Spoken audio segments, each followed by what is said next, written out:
with it. Oh my god, it's amazing. Everyone is enjoying the competition and I hope I made everyone proud. You know, it's been a long journey for all of them, but they all deserve this awards. Yes. Did you have how many times did you rehearse with Atisa? Oh, with Atisha, we just met today. Yeah, but I feel like in the beginning, she didn't know anyone. So I'm the kind of person who's like, come to talk to them first. And then I try to get into her, try to let her speak a little bit more and now we become friends. So she's super nice. How would you rate her hosting skills? Sorry? How would you rate her hosting skills? Oh my god, the hosting.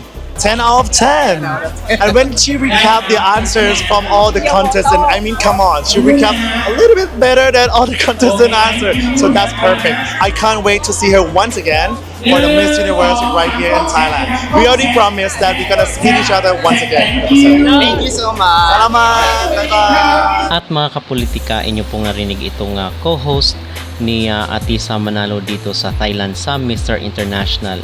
So itong narinig nyo ay isang Thai at nag-comment siya dito sa hosting skills ni Atisa kung paano niya ba i-rate itong ating kababayan na nag-host dito sa nasabing competition. So ang sabi niya is 10 over 10. So gusto lamang po natin i-follow up yung ating napag-usapan sa mga last na video bilang closure na nga rin dito sa mga pangyayari na kung saan ay nag-apologize na itong si Mr. Nawat at itong si Vena Pravinar. Mabuhay Philippines! Sorry guys, I think you might have misunderstood what happened yesterday and I don't want this kind of awkward situation to pull us apart. So thank you for all the love and comments and we are only here to do our work and I truly respect all the queen of the Philippines as well as sending love from Thailand. Love you guys, thank you! So yun po ang sinabi ni Vena Pravinar dito sa kanyang live sa sa TikTok. Ang sabi niya nagtatrabaho lang daw siya.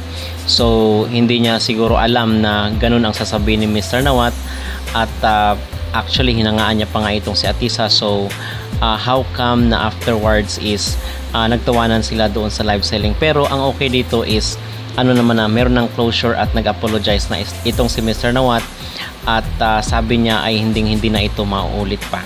So gusto niya lang daw na makipag-close dito sa sa ating beauty queen na si Atisa Manalo. So okay naman po ito na nagkaroon na ng paglilinaw mula mismo dito kay Mr. Nawat at dito kay Vena Pravinar.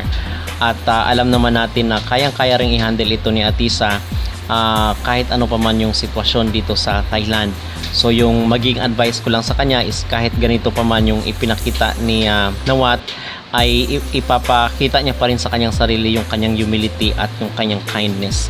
Kasi meron niyang kasabihan na kill them with kindness. Naalala ko lang din dati itong kay Chelsea Manalo na kung saan is ganun rin doon sa part nila Osmil at itong si Anja Kratatip na kung saan nung tinanong kung gusto daw nila yung Philippines ay hindi maganda yung naging impression ni Osmil. So na-offend rin doon yung mga Pilipino.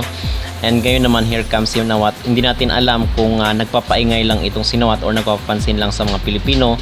Pero malinaw na na-offend ang mga Pilipino at ito naman ay tinanggap ni Nawat yung mga komento ng mga netizen at tayo rin personally is nagbigay tayo ng ating opinion at ng ating reaksyon dito sa mga pangyayaring ito.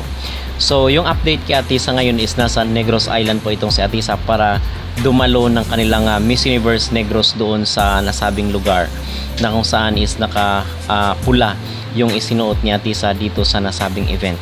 So mga kapolitika, abangan po natin ang mga susunod na kaganapan dito sa nalalapit na Miss Universe 2025. Kung kayo ang tatanungin ano po ang inyong magreaksyon dito sa naging pahayag ni Vena Pravinar na kung saan ay nagtatrabaho lamang siya at hindi niya sinasadya yung mga pangyayari. Mag-comment down below at huwag kalimutang mag-like at mag-subscribe na rin kayo para updated kayo sa ating mga latest issue.